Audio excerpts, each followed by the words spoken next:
Мәскәүдә 7-нче мәртәбә Кызыл мәйдан китап фестивале узды. Әлеге шарада әдәбият өлкәсендә иң төп көтеп алынган шарага төрле илләрдән язучылар, әдәбиятчылар һәм инде китапка игътибарлы, мәрхәмәтле булган шәхесләр җыела.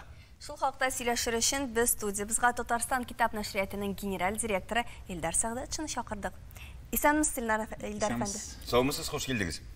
Әлбәттә, иң беренче борчыган сорау, ничек узды әлеге елда үткәрелә торган 7-нче китап күргәзмәсе чарасы? Аллага шөкер, быел безнең катнашуыбызда да узды бу чара.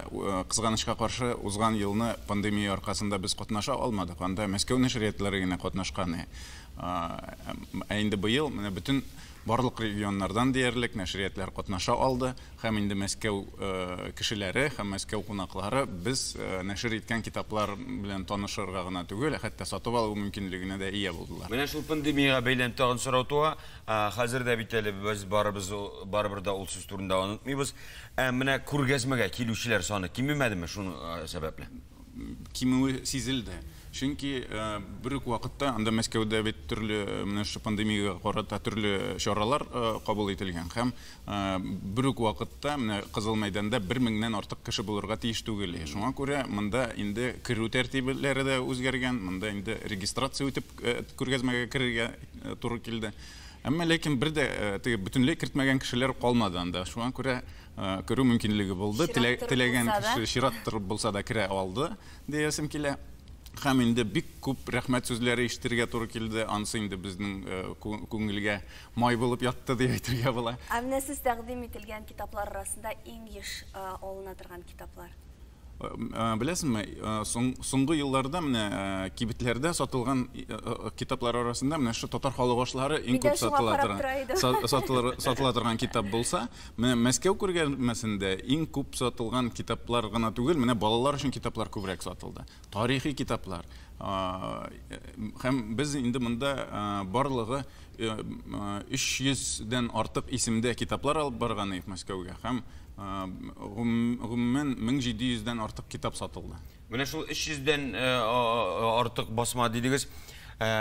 Шулар арасында алар барысы да яңа басмалармы яки инде кабатланып чыгарылган китаплармы һәм араларында яңа басмалар бар иде? Төрлесе бар. Менә мәсәлән, елның иң яхшы китабы конкурсында җиңгән менә безнең Габдулла Тукай 3 телдә чыккан Габдулла Тукай китабы. Ул инде безнең бу гасыр башында Лондонда Бухараев чыгарган китап. Шуңа күрә без аны менә Казанда беренче чыгардык. Ул инглиз телендә беренче чыккан булган. Һәм инде без аны татар теле һәм рус теле белән тулыландырып чыгардык. Менә бу инде басылган басма дип әйтергә була. Менә татар халкының тарихы, история татарского народа бу тулыландырып бастырылган. Бу элек чыккан китап автор белән сөйләшеп, бу автор безгә аны тулыландырып бүгенге көнгә кадәр тарихын язып берде инде. Шул ук вакытта яңа китаплар. Менә бу Каюм Насыйрине дә әйтәсем килә. Бу инде безнең тоже ул да бу китапта безнең яңадан басылган китапларның берсе. Инде менә мәсәлән татар халкының гамәли сәнгате китабы. Ул инде гомумән барлык менә 500-дән артык китаплар арасында иң яхшы дип табылган китап менә шушы.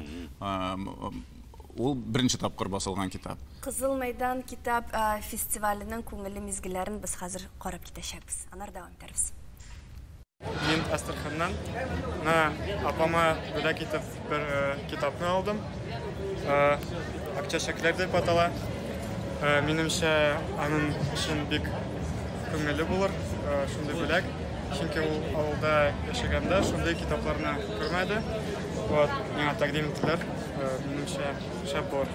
Аннары бер дустыма шул китапны шулай бүләк өчен шул китапны алдым.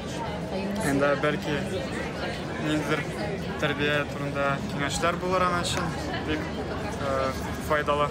Һәм дус кыз белән очрашам. Шуңа күрә киләчәккә шул китап бәлки файдалы булыр. Аны беренчедән китапханәдә күрдем, Казанныкы. Вот, шуны күргәч бик ошады ул миңа.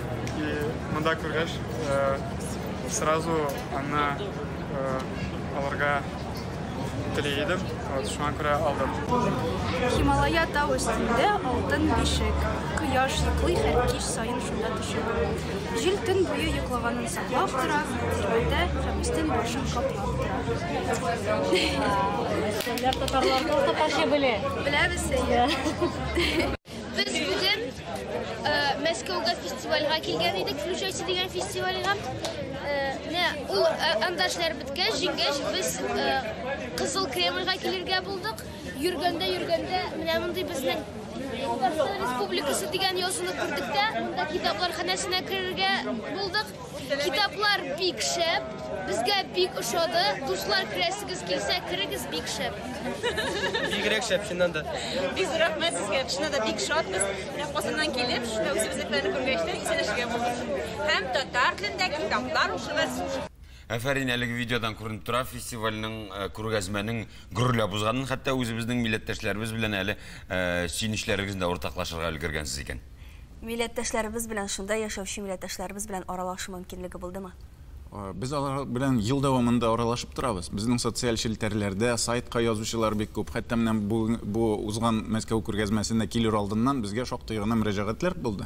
Менә шушындый китапны алып килсәгез, моны табып килеп булмас микән? Менә бу китап калды микән сатуда? Шунысы тагын игътибарны җәлеп итәсем килә, шул фактка дип әйтәсем килә инде.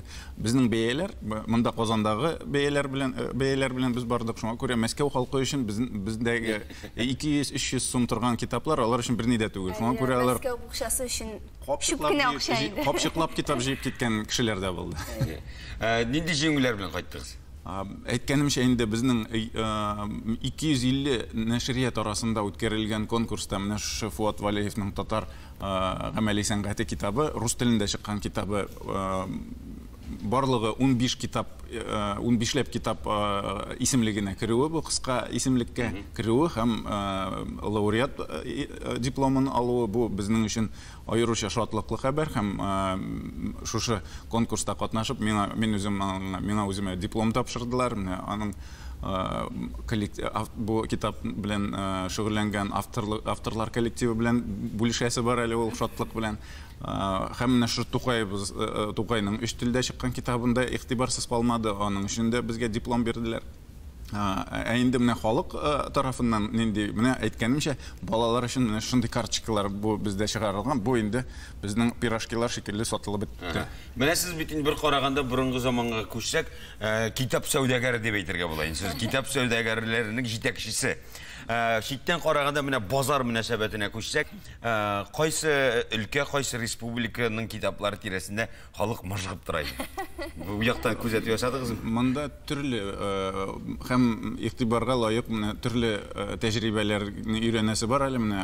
Мәсәлән, чечен халкының нәшрияты тарафыннан алар алып килгән китаплар менә шушы 4 көн эчендә сатылып бетмәгән китапларны да чеченнарның, аларның Мәскәүдәге вәкиллеге килеп бөтен китапларны сатып алып бетереп китте. Менә андый тәҗрибә бар. Шул ук вакытта Мәскәүдә анда бит ковидка каршы менә чаралар, каникуллар игълан ителде һәм кешеләрне отпускага да җибәргәннәр бит инде мәҗбүриләп. Шуңа күрә бөтен теләгән кеше Кызыл мәйданга килә дә алмаган. Шуңа күрә менә шушы вәкаләтле вәкиллеккә алар китапларын тапшыру белән яңадан икенче көннәрне дә бер атнадан, бер айдан да ел дәвамында алар килеп шушы китапларны алып китү мөмкинлегенә ия. Менә шушы тәҗрибәне өйрәнәсе киләдер. Раул абый моны ишеткәндер. Раул абый үзе дә килде безнең, ул ел сайын килеп китә безнең күргәзмәгә, аның өчен аңа бик зур рәхмәт. Һәм алар бөтен татарлар белән элемтәдә торалар бит инде, Мәскәү һәм Мәскәү өлкәсе татарлар арасында. Шул ук аларның үзләренең элемтәсе бар. Алар менә шу социаль челтәрләрдә бөтен җирдә безнең турыда әйтеп баралар. Без менә катнашачак, катнашу алдыннан да, катнашкан вакытта да гел менә безнең милләттәшләребезгә хәбәр итеп торалар. Бу эш өчен аларга бик зур рәхмәт. Шулай дәвамда итсен. Рәхмәт. Амин. Иң мөһиме, димәк, безнең Татарстан китап нәшрияты үсештә, милләттәшләребез бердәм. Киләчәктә дә шулай дәвам итсен. Амин. Кунагыбыз белән саубулашабыз һәм кыска вакытлы реклама игълан итәбез. Андый китап юк.